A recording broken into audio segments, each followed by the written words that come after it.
this it? Is this the sunset vermilionite? It's so huge!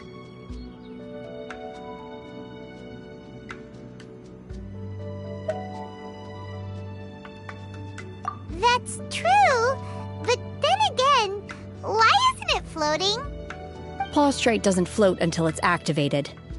It may look different from most ordinary stones, but it weighs around the same amount. Only after being activated does Plaustrite reveal its true nature, breaking free from the shackles of the mortal realm and ascending up into the heavens. Wow, Shenhe, you seem to know everything about this. Only because my master is fond of chatting about these things. The moment she has some time to spare, she'll come straight for me and start telling story after story. I don't care for her stories most of the time. I certainly didn't expect them to ever come in handy like this. Hold on a sec! Paimon just realized something. If we activate it here, there's no way we'll be able to get it back to the site, right? Heck, we'll be dragged up into the sky too! But if we don't activate it, how else are we gonna lift it? This rock must weigh well over 1,000 pounds, surely! Don't worry. I can handle the weight quite easily. Are you sure? Be careful! Please don't worry. I'm well aware that a Plaustrite sample this large must be highly valuable. I will be gentle with it and make sure it does not get damaged. My safety. That's right! Paimon's sure you can handle it and everything, but if something this heavy lands on you, you're gonna get yourself hurt, no matter who you are. You gotta be extra careful when lifting heavy objects. It's just common sense. Is it now?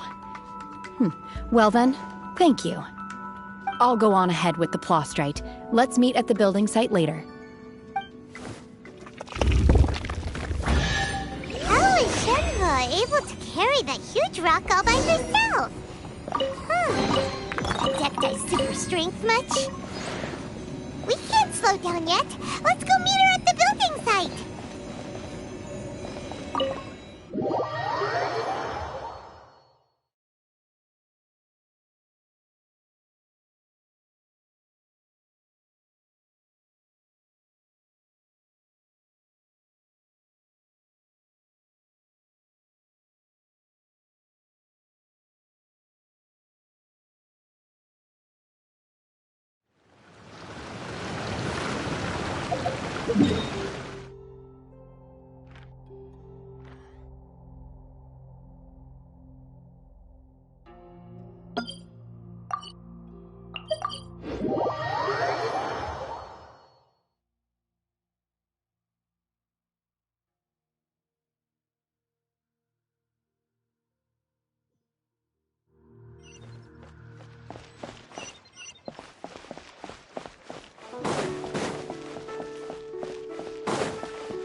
Oh my god, I can't believe my eyes.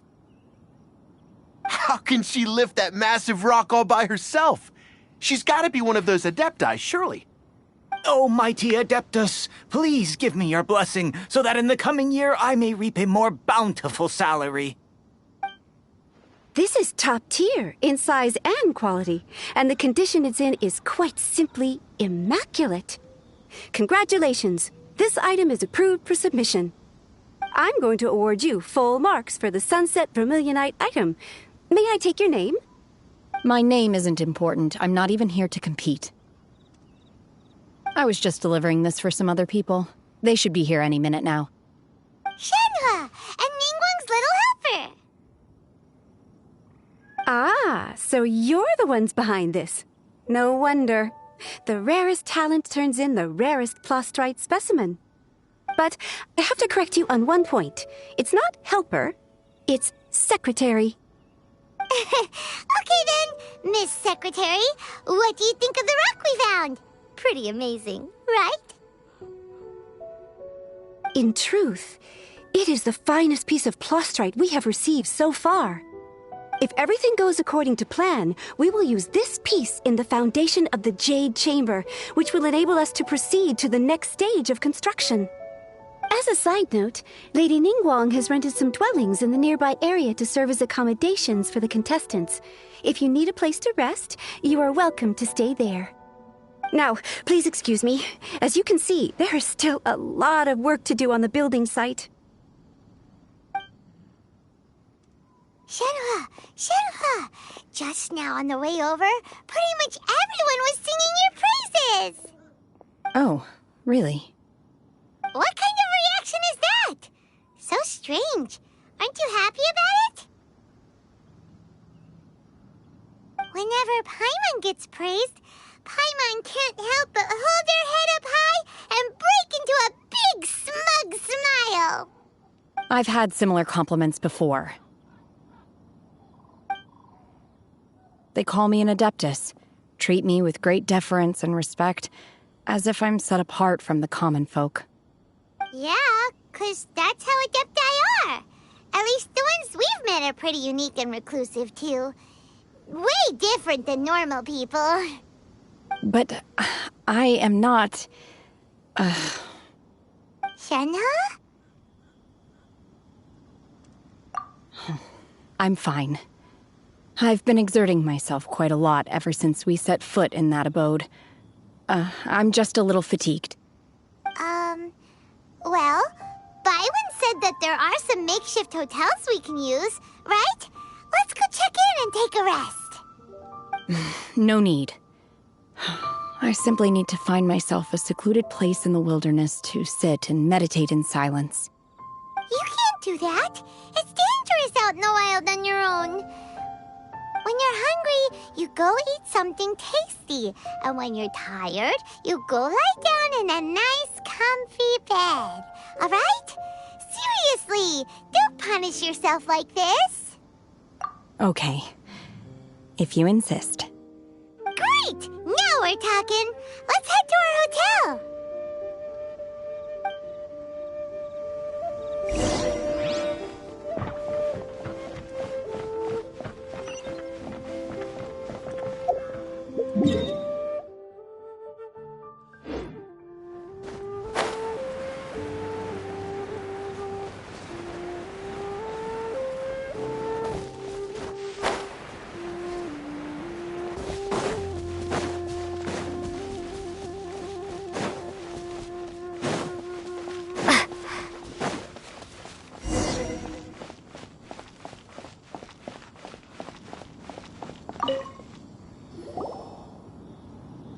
Hi there. Checking in, are we? You're just in time. We only have 2 rooms left. Since this was chosen as the building site for the new Jade Chamber, we've had a constant stream of people in this area. And not just workers either. Visitors, business people, tea sellers, all sorts. So, business is booming for me today. Very few vacancies. You're lucky you got here when you did. Great! One of your rooms is still being cleaned. I guess it should be ready within the hour. The other room is just through the door on the left. Here are your keys. All right. Hope you enjoy your stay. Please excuse me, I'll leave you to it. Shenhe, you should go get some rest. We'll hang around outside until the other room's ready. Paimon's gonna go see if there's anything good to eat around here. Paimon couldn't help but notice one of the guests walk in with a huge grilled chicken drumstick before. Let's buy one for Shenhe too. She can have it as a midnight snack. Or save it for breakfast tomorrow. All right. I will head to my room for now. If you need anything, don't hesitate to disturb me. I'm a light sleeper. I will hear if you knock on the door. See you tomorrow.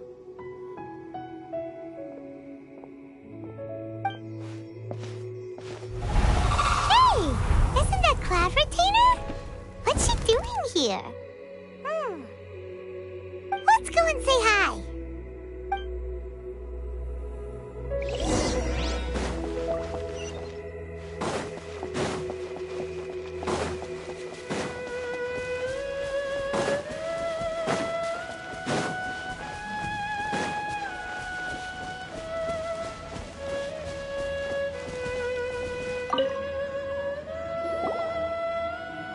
One trusts you have met Shenhe.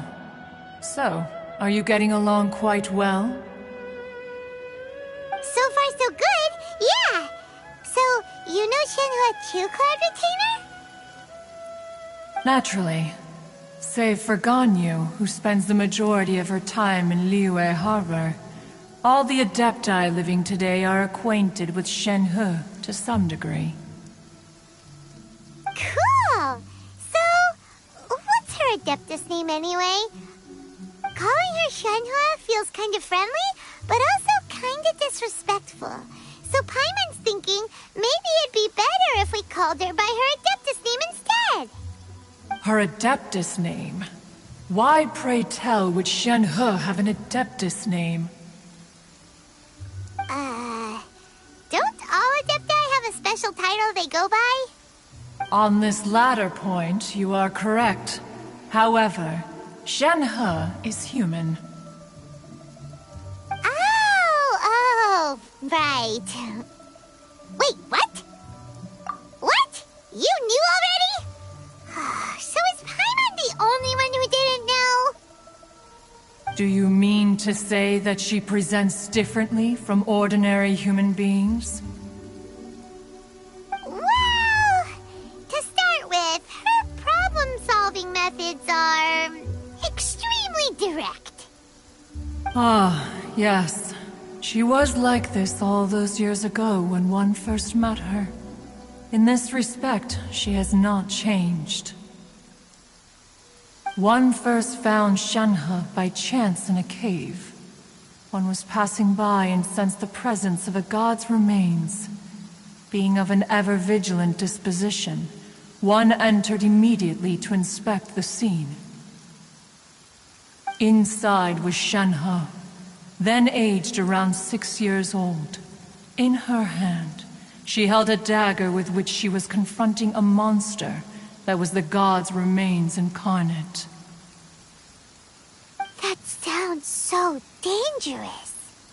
When one arrived, she had already been locked in confrontation with this monster for several days. Most mortal children are fragile, both physically and mentally, and are highly reliant on their parents for survival, but not so her. That she was able to endure such terrible danger was due not only to her strong willpower, but also to the bloodlust and homicidal instinct with which she was born. One dealt with the monster, yet she still refused to lower her guard. She even pointed her dagger in one's direction and remained ready to strike. Only after she was satisfied that one had no intention to cause her harm did she finally relent. She then passed out without uttering a single word. In other words, if you hadn't passed by that day, Shenhe might have...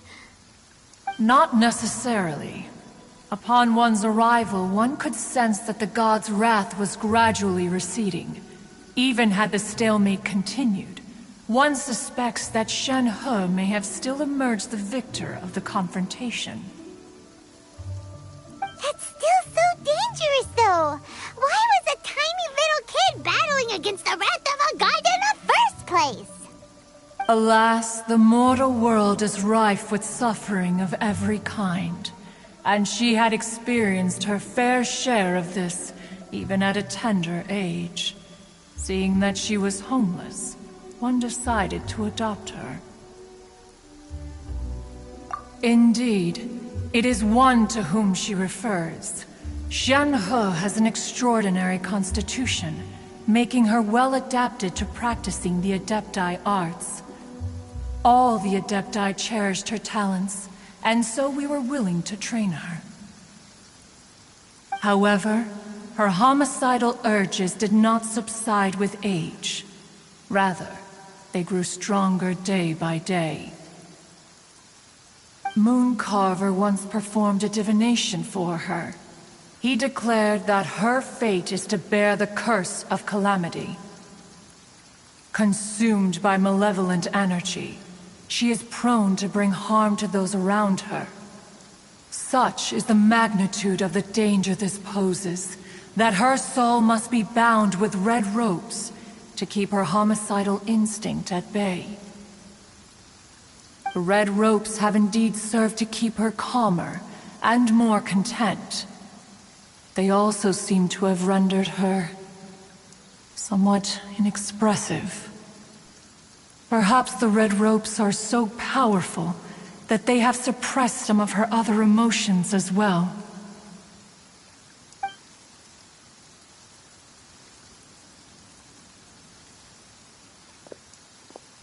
It is only by fate that people's paths may cross. Now that Shen He's path has crossed with yours, please be sure to treasure the gift that fate has given you, and take good care of her. Oh, now Paimon gets it. You came out here to check up on Shenhe because you were worried about her, didn't you? Huh. You dare draw such a facile conclusion on the nature of one's present excursion? Incorrect. The truth is that while Liyue Harbor may seem peaceful today, danger is always lurking in the shadows. Ningguang once made a bold assertion that this is to be the era of the contract between Liyue and the humans. Well, one is most curious to observe how she will respond to the coming storm. If she handles it admirably, one is willing to be a witness to her achievements. But if she does not, the Adepti shall not hesitate to seize control. Let us conclude our conversation here for today. One has occupied enough of your time, and night is approaching. Be sure to get ample rest.